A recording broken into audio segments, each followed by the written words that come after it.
Hello दोस्तों, आज फिर आप सभी का स्वागत है एक नई हॉरर स्टोरी के साथ। चलिए आज की स्टोरी स्टार्ट करते हैं। हेमा अपने बेडरूम में दुल्हन की पोशाक में पूरी अच्छी तरह से सज के बैठी अपने पति का इंतजार कर रही होती है। वो अपने पति अय्या का इंतजार कर रही होती है और अपने आप को बार बार शीशे में देखती और बालों को संवरती रहती। हेमा को एक पल बिताना भी मुश्किल हो रहा था। फिर कुछ देर बाद किसी ने दरवाजा खटखटाया। हेमा दरवाजा की आवाज सुनते ही खुश हो गई और दौड़ती हुई दरवाजा खोलने चली गई। दरवाजा खोला तो देखा दो अनजान आदमी खड़े थे। हेमा ने तुरंत उस दरवाजे को बंद करके पूछा, आप लोग कौन हैं? दोनों ने कुछ नहीं बोला और वह दोनों दरवाजे पर धक्का मारकर हेमा के साथ बदतमीजी करने लगे। हेमा ये सब देख बहुत ज्यादा घबरा गए और डरने लगी और जोर जोर से चिल्लाने लगी, ये क्या कर रहे हो तुम लोग, छोड़ दो मुझे, ये गलत कर रहे हो। लेकिन तब भी वह दोनों नहीं माने और उसके साथ क्रूरता कर अपना मुंह काला करते रहे। और ये सब करने के बाद हेमा के घर का सारा कीमती सामान चोरी कर उसे पंखे पर लटका कर मार दिया। और कुछ दिन बाद हेमा बदला लेने के लिए आत्मा बन गई। हेमा बदले की आग में तड़पने लगी। हेमा के घर से कुछ दूरी पर एक और घर था, जहां एक सुमंत नाम का आदमी चौकी लगा कर मुंह पे चादर ढक के सोया हुआ था।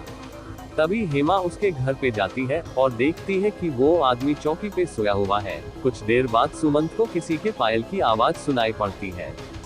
सुमंत पायल की आवाज सुन के डर जाता है और वो अपना चेहरा चादर से ढक लेता है, लेकिन उसके बाद भी पायल की छन छन की आवाज आती है। फिर जब वह चादर अपने चेहरे से हटता है तो उसे हेमा का भूत दिखाई देता है। तो सुमंत बोलता है, कौन सारे लोग बाहर हैं? कहीं मेरी बीवी पुष्पा का भूत तो नहीं है? लेकिन वो यहाँ क्या करेगी? इतना कहते हुए बोला, बेटा तुम कौन हो? और सुमंत डरा हुआ उसके पास जाने लगा। तभी हेमा मुड़ गई और छत के ऊपर जाके गायब हो गई। सुमंत बोला, अबे ये तो सच में चुड़ैल या भूत है।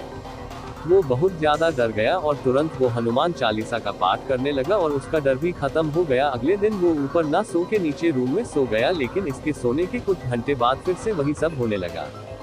उसे फिर से पायल की आवाज आने लगी और जग गया तो देखा हेमा का भूत उसके ठीक सामने था और हेमा फिर से मुड़ी और जाने लगी। तभी सुमंत ने भी हिम्मत दिखाई और हेमा के पीछे चल दिया। जब सुमंत अपने घर के बाहर उसका पीछा कर जाता है तो उसे अपने घर से कुछ दूरी पे ट्रैक्टर दिखता है जो घर की तरह दिखता। जब सुमंत वहां पहुंचता है तो उसमें से कुछ अजीब सी आवाज आ रही थी। जब पास जाके देखता है तो उसे अजीब सी दुर्गंध आती है। तो बोलता है, इसमें से दुर्गंध कैसा आ रहा है? जब वह ट्रैक्टर का दरवाजा खोलता है तो उसे ऐसा लगता है कि कहीं वो औरत तो नहीं जो अभी दिखाई दी थी। लेकिन जब उसने ट्रैक्टर में देखा तो उसे ट्रैक्टर से खून गिर रहा था और कहीं से मांस भी गिर रहा होता है, जिससे सुमंत डर गया। दुर्गंध भी आ रही थी। सुमंत बार बार अपनी नाकों को अपने गमछे ढक रहा था क्योंकि उसे सांस लेने में भी दिक्कत हो रही थी और मांस के गिरने से किसी का चेहरा दिखाई दे रहा होता है। फिर जब सुमंत ने मांस से बना चेहरा देखा तो दंग रह गया, क्योंकि उसमें उसी औरत का चेहरा दिख रहा था जो अभी उसे दिखाई दी थी, यानी रंभा। तुरंत सुमंत नंगे पैर ही रोड पर जा रहा था। जल्दबाजी में सुमंत फोन चौकी पे भूल गया था, इसलिए वो पुलिस स्टेशन की ओर दौड़ने लगा और सीधा पुलिस स्टेशन जा पहुंचा। हाफते हुए, साहब, इंस्पेक्टर साहब जल्दी हमारे घर चलिए। इंस्पेक्टर बोला, क्यों भाई, सनी लियोनी आई है क्या तेरे घर पे? अरे नहीं साहब, मेरे घर पर पूरा एक ट्रैक्टर भरकर इंसानों की लाशें और उनके टुकड़े पड़े हैं। सुमंत की बात सुनकर इंस्पेक्टर के भी होश उड़ गए थे। वो इंस्पेक्टर उससे तुरंत कहता है, बावड़ा हो गया कि तने दिखाई को नहीं देता। I am on duty. दोबारा जो मेरे पास आया तो ये तेरी खाल उतार के भूसा ना भर दिया ना तो मेरा नाम भी इंस्पेक्टर बांगड़ू नहीं समझा के। अरे साहब, मैं सच कह रहा हूँ। पहले मुझे मेरे घर की छत पर एक औरत दिखाई दी। वह अपनी पायल छनकाती हुई इधर उधर टहल रही थी, लेकिन जैसे ही मुझे थोड़ा शक हुआ तो वो औरत गायब हो गई और फिर पायल की आवाज मेरे ट्रैक्टर से आने लगी और जैसे ही मैंने ट्रैक्टर का दरवाजा खोला तो मेरे सामने लाशों का ढेर लगा था। साहब, अनगिनत लाशों से मेरा ट्रैक्टर भरा पड़ा था। अब जल्दी चलिए ना कहीं वो मुझे मारना दे साहब। महेश की बात सुनकर इंस्पेक्टर बांगड़ू ने बुदबुदाते हुए बस इतना कहा, वहां जाते समय अगर कुछ नहीं मिला तो मैं तेरी खाल खींच लूंगा। फिर इंस्पेक्टर सुमंत किसान के घर जाने को तैयार हो गया। इंस्पेक्टर बांगडू सुमंत के घर को बड़े ध्यान से देखता है और देखते हुए इंस्पेक्टर बांगडू अंदर आया और अंदर आते ही उसकी नजर भी सबसे पहले ट्रैक्टर पर पड़ी, जिसे खोलने के लिए इंस्पेक्टर उस ट्रैक्टर के पास जाता है। लेकिन जैसा सुमंत ने उसे बताया वैसा नहीं दिखा। इंस्पेक्टर बांगडू को कुछ भी नहीं दिखा। अब मांस की सड़ने की बदबू जल्दी इंस्पेक्टर बांगडू को महसूस होने लगा था और इससे पहले वो सुमंत से कुछ कहता, उसे भी ट्रक के अंदर से पायल की छन छन की आवाज सुनाई दी। जैसे सुन इंस्पेक्टर बांगडू के भी कान खड़े हो गए थे। उसने जब आहिस्ते आहिस्ते ट्रैक्टर का दरवाजा खोला तो उसे पूरा ट्रैक्टर साहब शुक्ल दिखाओ। लेकिन ट्रैक्टर के अंदर से पायल की आवाज उसने भी सुनी थी, जिसे चाहकर भी वो सुमंत नकार नहीं सकता था। इंस्पेक्टर बांगडू इस बारे में सोच ही रहा था कि तभी उसकी नजर ट्रैक्टर के एक कोने में गई। पास जाकर देखा तो वहां एक चांदी की पायल पड़ी थी। इंस्पेक्टर बांगडू ने जब पायल को देखा तो देखते ही रह गया। ना जाने उससे पायल में क्या दिखा कि कुछ भी बोलने की बजाय उसने एक रुमाल में बांधकर अपनी पैंट की जेब में रख लेता है और सुरख ढूंढते हुए उसने सुमंत से पूछा, एक बात बता, तू लास्ट डिलीवरी कहाँ और कैसे करने गया था? इंस्पेक्टर चौटाला का सवाल सुन सुमंत ने हिचकिचाते हुए कहा, बंसल फैक्ट्री का सामान था, उनका सामान एक गोदाम से दूसरे गोदाम ले गया था साहब। क्यों? क्या बात है, मुझे आप जेल में बंद करोगे क्या? पर मैंने तो कुछ भी नहीं किया साहब। पर इंस्पेक्टर बांगडू सुमंत की बात सुनकर मुस्कुराते हुए कहता है, अब बहुत चूहे बिल्ली का खेल हो गया, अब या तो मैं जीतूंगा या वो मरेगा। इतना कहकर इंस्पेक्टर बांगडू सुमंत को उसके हाल पर छोड़कर सीधा अय्या के घर आ गया था, यानी हेमा के पति के घर, वही अय्या जिसके लिए सुमंत ट्रक चलाता है। अरे मैं नहीं था, एक दिन तेरा गर्दन पकड़कर घसीटता हुआ नहीं ले गया ना, तो मेरा नाम भी तेरा साला नहीं क्यों जीजे? ये कहते हुए इंस्पेक्टर बांगडू अपनी जेब से वो पायल निकाल अय्या को दिखाता है, तो पायल देख के अय्या के पसीने छूटने लगे और अय्या समझ गया कि आज की रात उसकी जिंदगी की आखिरी रात है।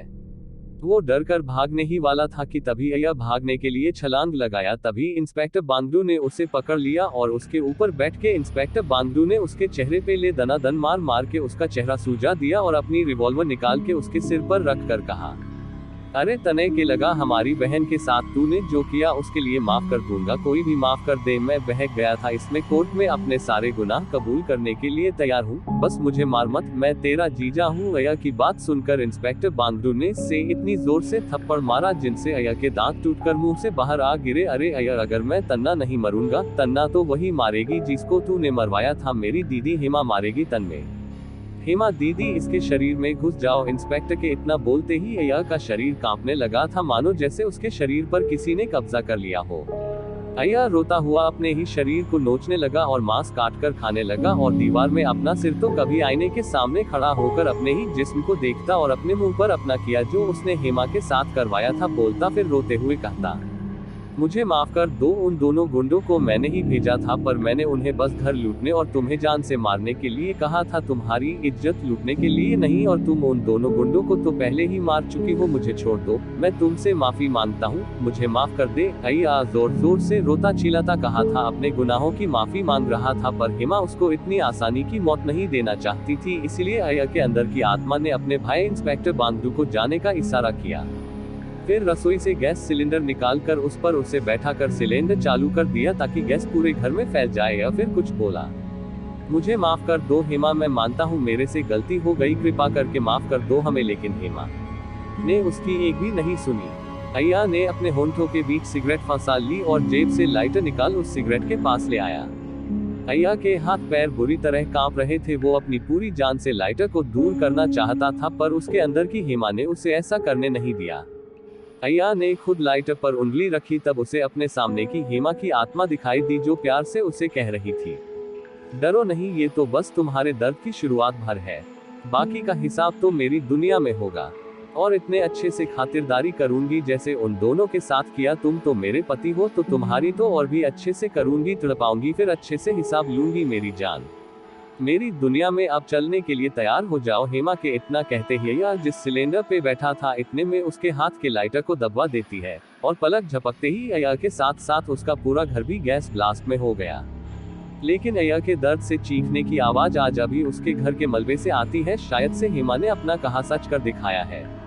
और आज की स्टोरी यहीं तक रखते हैं, और आप बताएं आज की स्टोरी कैसी लगी और आप लोगों को इससे क्या सीखने को मिला। और हाँ दोस्तों, अगर आपको कहानी अच्छी लगी हो तो लाइक, कमेंट, शेयर जरूर करें। साथ ही रेगुलर अपडेट के लिए चैनल को सब्सक्राइब करें। मिलते हैं अगले वीडियो में, अभी के लिए bye bye, take care, thank.